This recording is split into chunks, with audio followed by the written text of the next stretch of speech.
Alice organized a birthday party for her mother-in-law and asked her husband, John, to pick up their son, Tom, who had just started elementary school. As soon as Tom walked in, he kept his head down and sat quietly in the corner of the sofa, playing with a Rubik's Cube. Sigh, Tom is really shy. He doesn't even talk to people. Alice, busy toasting the guests, hadn't noticed anything was wrong until the comment drew her attention. Tom, did you have a good day at school? I'm sorry, Mommy was too busy to pay attention to you. She lifted his chubby little hand to her forehead, tilting her head to make him smile and look up. Tom blinked, and a tear fell onto the hand she was holding. My heart sank. I quickly picked him up and wiped his tears with a tissue. That's when Alice noticed a bandage on Tom's chin, with blood seeping through. Mommy, I don't want to go to school anymore. They're all mean kids. He clung to her neck, crying bitterly on her shoulder. Alice held him, rocking him gently and patting his back to comfort him. Don't cry, sweetheart. Mommy's here, don't be afraid. Relatives turned to look at them, and her mother-in-law rushed over, touching Tom's head and asking what had happened. What's wrong, Tom? Are you hurt? It's nothing, maybe he's just tired. Mom, I'll take Tom home first. John can handle things here. Not wanting the relatives to gossip, Alice made an excuse. John, who was still at the men's table, quickly agreed. Go home, Alice. I'll take care of things here. They exchanged a glance, and Alice nodded slightly, grabbed her coat, and headed to the underground garage. She drove Tom to the hospital for treatment. The wound is quite deep, probably caused by a metal object. He needs a tetanus shot and a few stitches. What? That serious? You parents need to be more careful. It's best not to let children play with metal objects. The doctor gave some additional instructions, and Alice watched as Tom was taken into the operating room. Her heart ached more and more. Fortunately, the wound wasn't too big, and the procedure didn't take long. The doctor said he didn't need to stay in the hospital, just regular checkups. Alice carefully carried Tom home. When they got home, John wasn't back yet. Alice put Tom to bed and immediately called his teacher. Hello, is this Tom's mom? It's quite late, is there something urgent? My child was hurt at school and has a long cut on his chin. Shouldn't you give me an explanation? There was silence on the other end, indicating the teacher knew about it. Well, when Tom's dad came, I also spoke with the other parent. The two parties reconciled on the spot, so the matter was resolved. Reconciled on the spot? In all the years Alice had been married to John, she had never known him to be a forgiving person. Now, their son was hurt, and he suddenly became magnanimous? Please arrange a meeting with that parent tomorrow. His dad might think it's nothing, but as his mom, I need to get an explanation for my son. After hanging up, John came home, reeking of alcohol. He hugged Alice's waist. What's wrong? Why are you so angry? Alice broke free from his embrace and sat on the sofa, arms crossed. Did you know our son was hurt at school? John poured himself a glass of water and sat next to her. Yes, just kids being kids. The other kid's face was covered in marks too. He started touching her back, but Alice pushed him away and stood up. Do you know his wound was caused by a metal object and needed several stitches? I've arranged to meet that parent. No matter what, I need to be responsible for our son. Don't go to the office tomorrow. Come with me to the school. Her eyes reddened with anger. She stormed into the bedroom, and he followed immediately. Alice, let's not go. I've already told them we won't pursue it. Isn't it a bit much to keep pushing? Alice turned and slapped him, her hand stinging from the impact. His cheek turned red, and he looked at her in disbelief. John, have I been too good to you? Let me tell you, Tom is my bottom line. Your pride is worth nothing. He tried to argue, but she cut him off. When we traveled, if someone bumped into me, you'd always make a fuss. But when it comes to your son, you act like this? You must come with me tomorrow. She slammed the door, leaving him to reflect outside, waiting to go to the school with her the next day. But the next morning, the living room was empty. He had sent her a text. Urgent meeting at the office, sorry, can't go with you. The morning was anything but fine. Responsibility was being dodged, and hypocrisy was showing its ugly face. If it weren't for the fact that her son looked exactly like his father, she might have suspected infidelity. But no worries, she thought. Even without him, she could still hold up half the sky. It was a quiet Saturday, and the streets were empty. She arrived 20 minutes early. Good morning. Please have a seat. Would you like some tea? She accepted the tea and got straight to the point. I need to know about the incident that day. It was during recess. I was busy and didn't notice. Can we check the surveillance footage? Oh, the cameras were broken and are under repair. Every answer was vague and suspicious. She crumpled the disposable cup in her hand, taking off her sunglasses. You know, my son needed stitches. If this isn't handled properly, I will call the police. Ms. Smith's smile faded. Tom's mom, it's not good for classmates to be at odds like this. I don't care if it's good or not.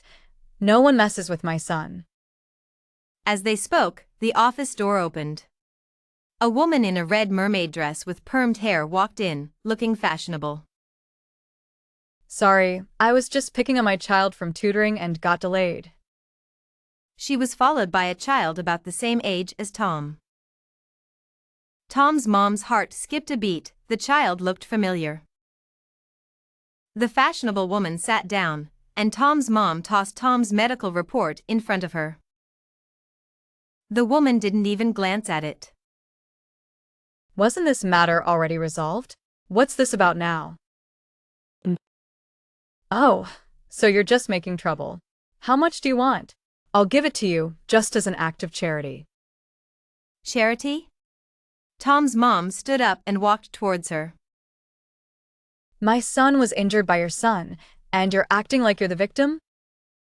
The fashionable woman didn't back down, standing up in her heels and forcefully throwing the stack of medical reports at Tom's mom's face. You're hitting people now? So what? My son got hurt too. I haven't even confronted you about it yet. Besides, this is a world of rules, survival of the fittest. It's just a minor scuffle. Is it really that serious? A world of rules, survival of the fittest? Tom's mom let out a light scoff, tossing her sunglasses onto the table. She grabbed the fashionable woman by the collar and slapped her hard. Four red marks instantly appeared on the woman's foundation-covered left cheek. Clutching her face, she stumbled back into her seat in shock. You. Tom's mom grabbed the woman's finger pointing at her and said fiercely. You want to talk about survival of the fittest? Fine, then I'm the stronger one, and it's only right for you to get a little hurt. Oh no, are you okay, Auntie? Tom's mom looked down at them from above, her eyes blazing with determination. No wonder she didn't know anything when I asked earlier. Turns out they're relatives, in cahoots. I'll fight you to the end. She suddenly sprang up, startling me. Like a madwoman, she aimed her diamond-studded nails at my face. Luckily, I was wearing flat shoes and stepped back just in time, causing her to almost fall flat on her face. Her son, seeing his mom being attacked, pulled out a small knife from somewhere and lunged at my thigh from behind. I grabbed his wrist, pushed him aside, and took the knife from him.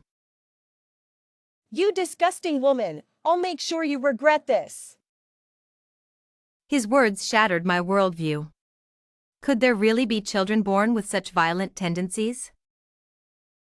This is the tool you used to hurt Tom, isn't it? So young, carrying a knife around and talking about hurting people. He shouted angrily, his innocent face scrunched up in rage.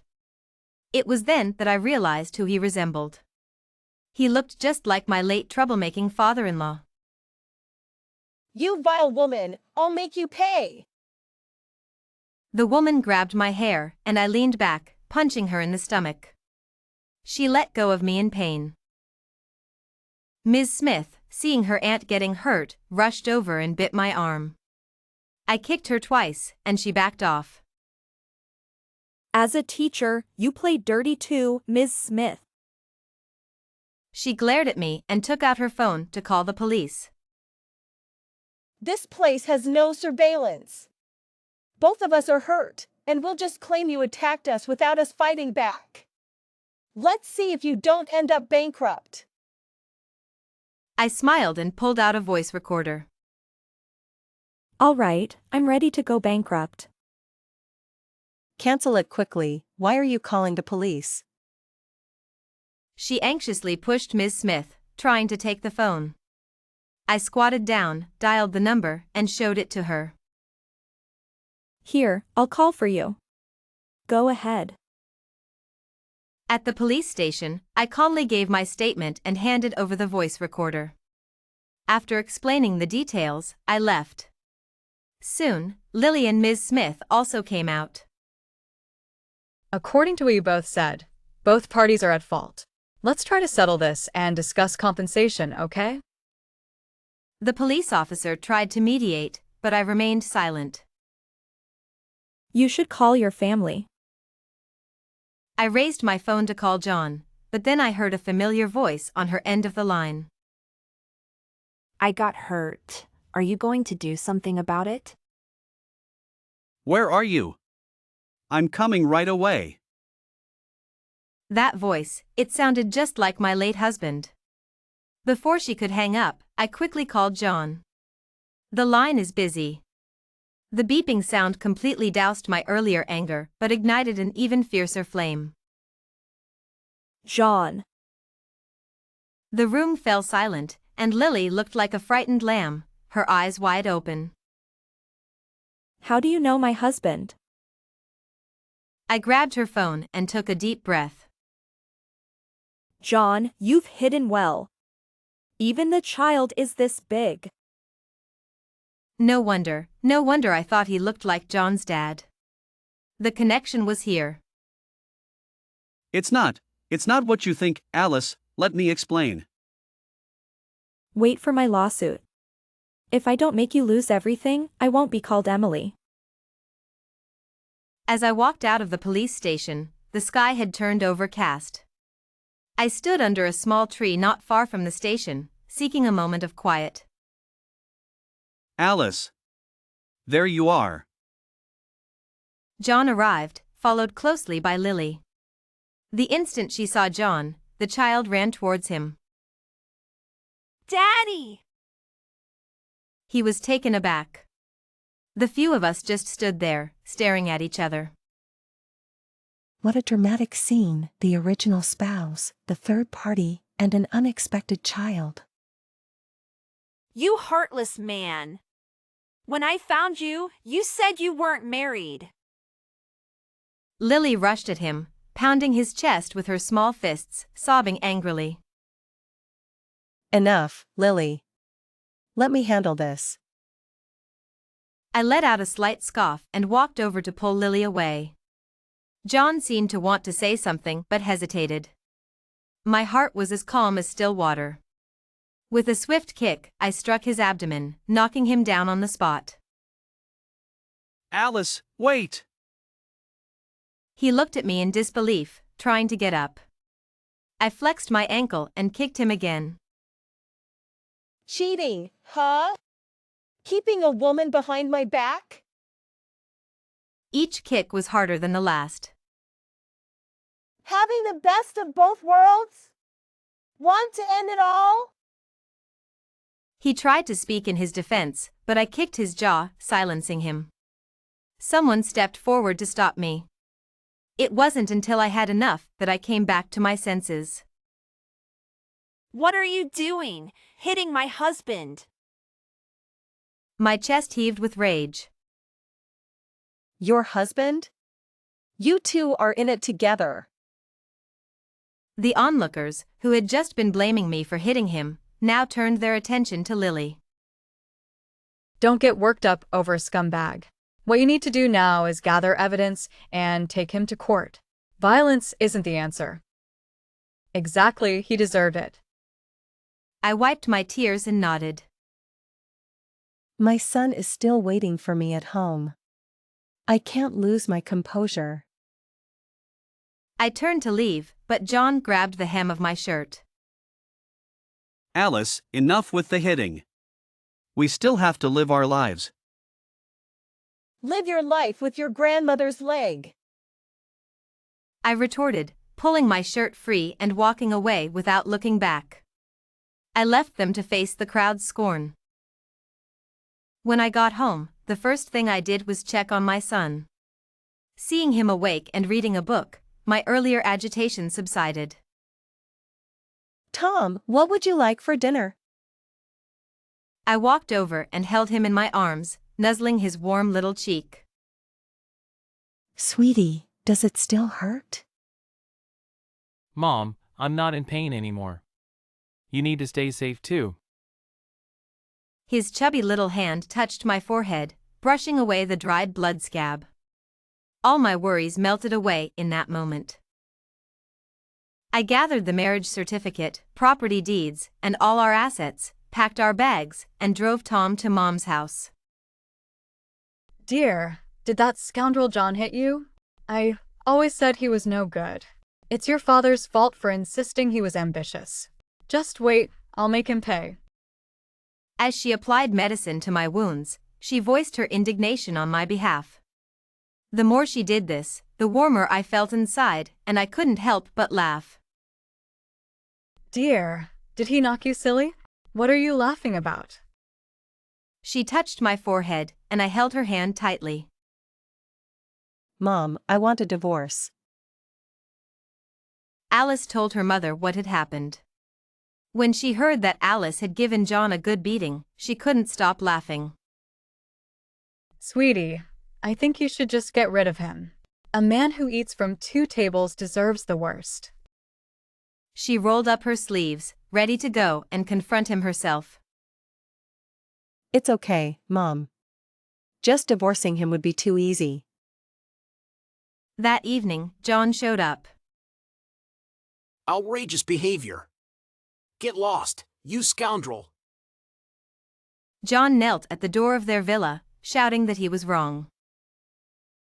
Please, I was wrong. He was really good at playing the guilt card. The neighbors started gossiping, saying their family was being too harsh and that it was normal for men to make mistakes. What is wrong with this society? So much for gender equality. He refused to leave, and as midnight approached, his presence was making them all anxious. I'm done with this. Oh dear, don't hit him. Let's call the police to drag him away. Alice shook off her parents' hands. This kind of shameless dog deserves a good beating. As soon as she stood in front of him, he looked up at her with vacant eyes. Alice, have you forgiven me? She rolled her eyes and was about to speak when he fainted. Great, another act of pitiful drama. She ignored him and turned to leave. Then Lily rushed over, quickly hugging John. Emily! Do you have a heart? Alice tilted her head and looked at them, a smile playing on her lips. Sorry, I don't.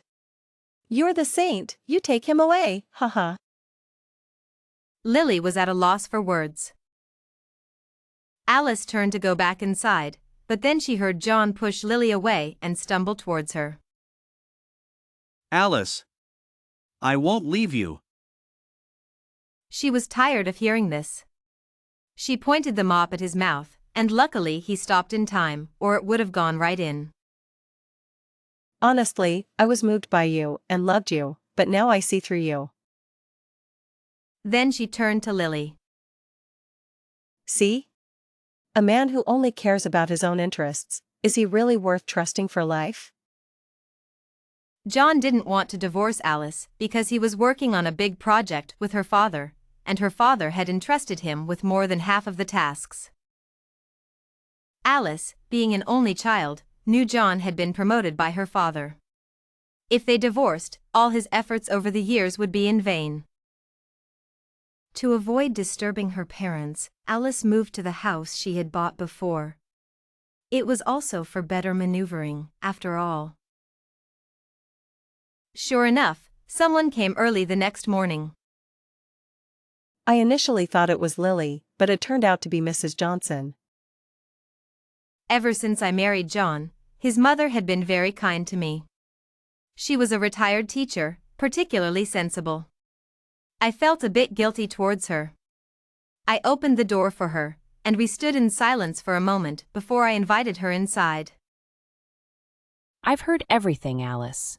What are your thoughts on this? She didn't beat around the bush, getting straight to the point with a clear mind. Did John send you here to persuade me? She nodded. I don't want to persuade you. If he made a mistake, he should bear the consequences. However, I still hope we can keep things from getting too messy. After a moment of contemplation, she pursed her lips and added, We hope to have custody of Tom. Absolutely not. At this point, she stood up and gave me a deep bow. In any case, I will do everything in my power to gain custody of Tom. Then go ahead and try. Let's see who stands firm. I blocked all of John's contact information. That evening, after finishing a video call with Tom, I saw a friend request. The profile picture was of a girl in a red backless swimsuit. I knew immediately it was Lily. As soon as I accepted, a call came through. I lazily answered. So, have you come to your senses? I was referring to what I had said to her at my door that day, but she didn't understand and immediately started ranting again. John is unwell because of you. Get out of his life. How could there be such foolish people in this world? Why are you so stubborn? Do you think I don't want to leave him? Clearly, he's the one clinging to me. Then tell me, what will it take for you two to separate? Even if we do get divorced, you won't take my place. With him, if you're of no use to him, he won't care about you. That's nonsense. How am I of no use to him? Really? Does your family run a company too? She smiled wryly. No, but I love him. All right, hopelessly in love. I hired a lawyer and began to inventory my assets. Then I discovered an unexpected surprise. When John and I first got married, he signed an agreement. Whoever cheats leaves with nothing. With this, I had a guaranteed win. With a weight lifted off my shoulders, I arranged for Tom to transfer schools. Although Ms. Smith was fired, when Tom said they're all bad people, I suspected it might have been Lily's son leading the bullying. Going back was definitely not an option. Dad halted all of John's projects, and Mom took on the responsibility of picking up and dropping off Tom. As for me, I focused entirely on maximizing my benefits from the divorce. During this time, Lily came to our door. I stood by the second-floor window and saw her yelling incessantly. The neighbors were annoyed by the noise, so out of helplessness, I opened the door and let the dog in. Speak quickly and get to the point.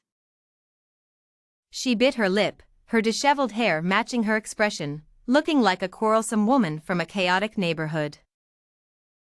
How dare you demand he leaves with nothing? Why are you so anxious? Can't he afford to support both of you anymore? A grown man who can't even support his lover without a woman, tsk, how pathetic. You can't talk about him like that. With that, she raised her hand, aiming for my face. This time, she was more cautious, wearing flat shoes, but she was still too inexperienced. The tension between the two women was palpable as I grabbed her wrist and threw her onto the floor. Coming here to cause trouble? Believe me, I can have you locked up. She glared at me with such intensity that I was at a loss for words. Tell me, what exactly has he done for you? You act like you're brainless. Being obsessed with love is a problem, you need to get it treated. Ha! You're the other woman. If it weren't for you, he and I would have been together long ago. Oh, the irony. I've been married to him for 7 years, and now I'm the mistress. Go on, continue. If it weren't for your family's money and status tempting him, he would never have married you. He wouldn't have had the heart to send me away when I was expecting. She spoke passionately, tears streaming down her face, but what did any of this have to do with me? Lady, it was him who couldn't resist temptation. It was him who sent you away. He abandoned you and didn't try to keep you. What does that have to do with me?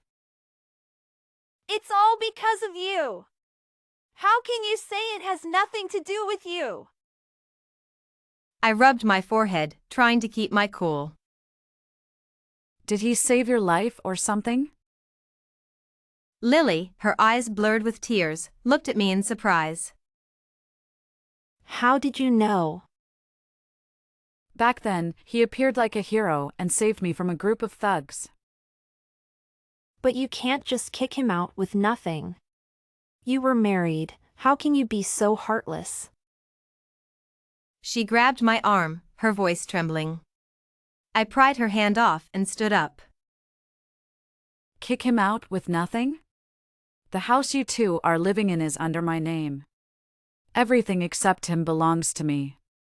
He owes his current success to me. Do you think he doesn't want a divorce for no reason? He contributed a lot too. You should split the assets equally. I couldn't help but laugh. What, are you already planning for your son before he's even gone? All that talk about your deep love for him was just nonsense, huh? I didn't mean that. I was amused by her foolishness. My throat was dry from talking so much, so I grabbed her and threw her out. Don't come back. If you do, I'll call the police and report you for trespassing. And remember, being obsessed with love is a problem, get it treated. After tidying up, I drove to Mom's house. Tom's chin injury had almost healed, and he looked much better. He eagerly shared with me the games he played at school and showed me the big red star his teacher had given him. Watching him play with his toys so freely, I felt much more at ease. Thankfully, he's still young and can be healed by the beauty of this world. After dinner, I drove back to that house as usual. After all, there were still many things waiting for me to sort out. Mom wanted me to leave everything to Dad, but seeing his graying hair, I refused. I caused this mess, so I should be the one to resolve it. Back home, I printed all the necessary documents and called the lawyer. After handling the handover, I planned to call John to inform him about the divorce proceedings. But after several rings, it was Lily who answered. Hello! Has John come to see you? We had just argued this morning, and now, at 4 in the afternoon, I had to hear her voice again. It was infuriating. Do you think he can find me? Narrator, I hung up before she could respond. Then a series of messages bombarded my phone. John is missing. He didn't take his phone and has been gone for several hours. I was speechless. A few hours and he's considered missing? What trick are you trying to pull now? Stop messing with me. Instead of wasting time, why don't you get a job? Stop being so dependent on a man. After deleting and blocking her, I hoped she would understand. A woman doesn't always need to rely on a man, she can stand on her own. But clearly, she was too deeply entangled. And John really had disappeared. Lily had spent the entire day searching for someone, and when she finally arrived at my doorstep, she was in tears. Call the police. Why are you crying to me? It suddenly dawned on her, and she picked up her phone to report it to the police. But this situation didn't really count as a disappearance. All signs indicated that he left voluntarily. Moreover, it hadn't even been 48 hours. What if he just went out on some errand? You can't just treat it as a missing person case. No way! You have to come with me to find him. I rolled my eyes and pushed her out. Don't you want a separation anymore? She was hopping mad. He's just hiding because he doesn't want a separation. He wants to wait until I calm down and then make up with me. But sorry, I'd rather be alone than stay with him. He'd better hide for 10 or 20 years and not let anyone find him. Or else, even if he perishes, I won't respect him. Everything was ready, except for John himself. Even though he was playing hide and seek, he could hide for a while but not forever. I had all the time in the world to wait him out. Feeling relieved, I took over the task of taking Tom to school, giving Mom a well-deserved break. Who knew that in the morning, I was happily waving goodbye to Tom. But by the afternoon, he was gone. I anxiously asked the teacher about my son, and she panicked, quickly spilling everything. After the afternoon nap, Tom's dad came to pick him up. I saw Tom getting along well with him and calling him Dad, so I thought it really was his father. Tom's mom, don't worry, I'll call the police right away. I interrupted her dialing hand, knowing I couldn't explain everything to her right then. Don't blame yourself, that really is his dad. And hurriedly left. On the way, I immediately called Dad, asking him to use his connections to find them. After all, before taking it to the police, I really wanted to give him a piece of my mind. I drove to Mrs. Johnson's place and opened the door to see Lily massaging her legs. Emily, what are you doing here? I ignored her and walked straight to Mrs. Johnson. Your son has been missing for so long, and you're not worried? You still have the mood to enjoy yourself here? I had a hunch she knew where John was. I don't know. She remained composed, sipping her tea without even looking up. Seeing this, it was clear that like mother, like son. I thought you were sensible, but it turns out you're just as foolish as John. Before Mrs. Johnson could say anything, Lily was already displeased, pointing at me and telling me to get out. I slammed the house deed on the table. If anyone's leaving, it's you. Tell me where John took Tom, or I'll have you thrown out right now. This time, Mrs. Johnson couldn't sit still. She stood up, draped in her wool coat. Emily, I'll tell you, but Tom's custody must go to our family. I crossed my arms and gave her a sidelong glance. It seemed like the mother and son had conspired to take Tom away to force me to give up custody. Sure, mother-in-law, Is Tom your biological grandson? I set a trap. Sure enough, seeing me relent, she immediately beamed with joy. Of course, Tom is definitely my biological grandson. Doesn't a biological grandson inherit the family estate, mother-in-law? Naturally. I smiled silently and glanced at Lily, whose face had turned green. She probably didn't expect that with just a few words, I could make her hard-earned mother-in-law change her mind. Auntie! You promised me and John would get married and give Jack a proper status. What are you doing now? In her panic, I casually picked up some peanuts and sunflower seeds from the coffee table and started munching. I raised Tom with all my heart and soul. He must come back to me. Oh, really? All her heart and soul? She hadn't even changed a diaper, and how many times had she held him since he was born? She was just afraid that if I took the child away, people would laugh at her. The two of them bickered back and forth, and I checked my watch. I'd been here for almost 10 minutes. I stepped forward and blocked their view. Where exactly did John take Tom? Mrs. Johnson hadn't spoken yet when Lily's phone rang. Hello? Lily answered the unfamiliar number, hoping it was news about her son. Hello, is this Mrs. Green? I'm his teacher. He left with his father. I wanted to let you know. The three of us exchanged glances, a sense of dread filling our hearts. What is he up to? Taking Tom away to threaten me for custody makes some sense, but why take Lily's child too? Oh my goodness, what is he trying to do? I turned and grabbed Mrs. Johnson by the collar. Speak. Where is John? I'll tell you. He said he took Tom to make you suffer first. He promised he wouldn't let Tom get hurt. I tightened my grip on her collar.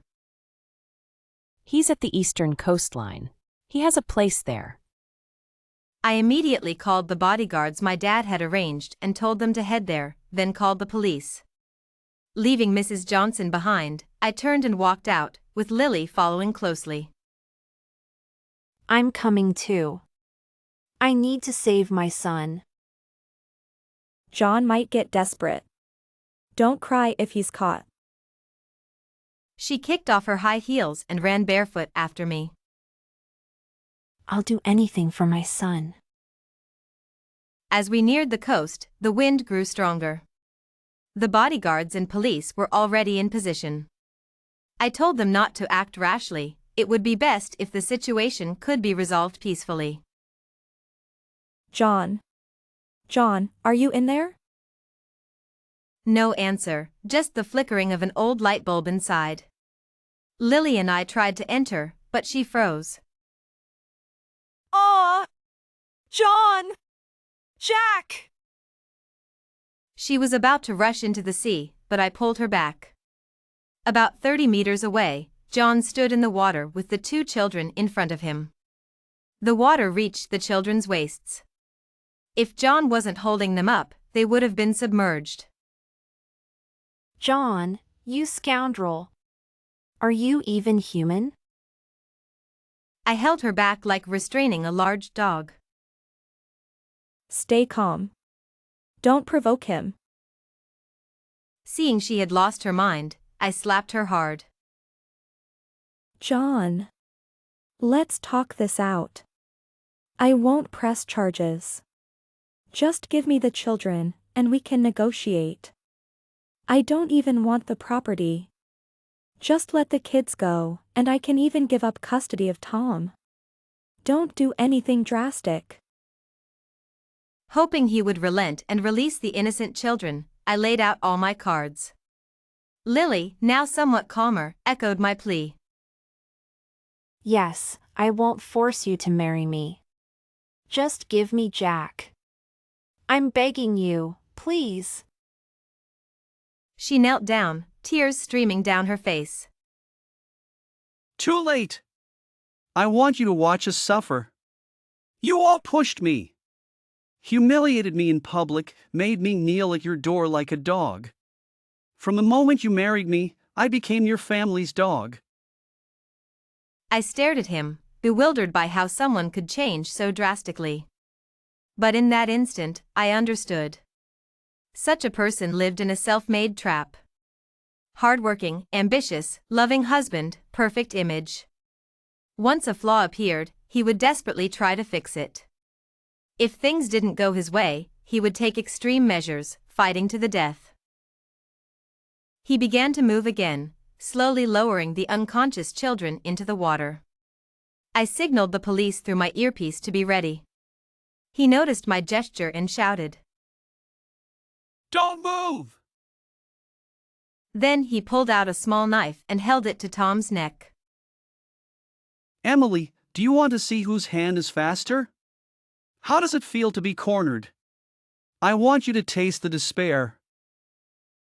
Lily lay on the ground, crying and begging him to stop. I was soaked, water dripping down my face, unsure if it was sweat or tears. The cold wind felt scorching, and I trembled all over. What should I do? Was I out of options? Tom, Mom is here. I sprinted with all my might, and the moment I plunged into the seawater, my entire body jolted awake. The feeling of helplessness drove me crazy. "Look at you, dog paddling like that." John's laughter eased the tension between him and Tom. "Now's the time." A loud bang echoed, the sound of a bullet piercing through flesh. The water turned crimson, and I struggled to drag 2 children towards the shore. Lily saw us and immediately ran over to help. My dear, as long as you're okay, that's all that matters. She hugged her child, her sandy face rubbing against her son's forehead. I also held Tom tightly. Indeed, a mother can do anything for her child. Mom was right, I truly became a widow. However, I still insisted on the divorce and took everything that was rightfully mine. Tom didn't seem too upset about losing his father. I thought he was pretending. Until one day, I saw him throwing a sandbag with John's name on it. Only then did I realize that the child understood more than I had thought. But the most unbelievable part was that Lily and I became good friends. At first, I wanted to push you away to register my child, but as things escalated, I deeply regretted it. I hesitantly asked her name. All this time, and you don't know my name. I stuck out my tongue, having always used Lily as a nickname. Who would have thought we could become friends? My name is Grace. Oh, so it's Grace.